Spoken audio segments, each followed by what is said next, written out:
Hi everyone, welcome back to my channel.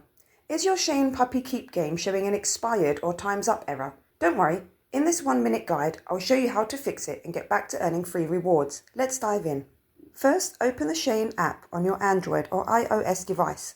Make sure it's updated to the latest version in your Play Store or App Store. Next, go to the account section in the Shein app and tap Customer Service. Select Chat or Submit Ticket.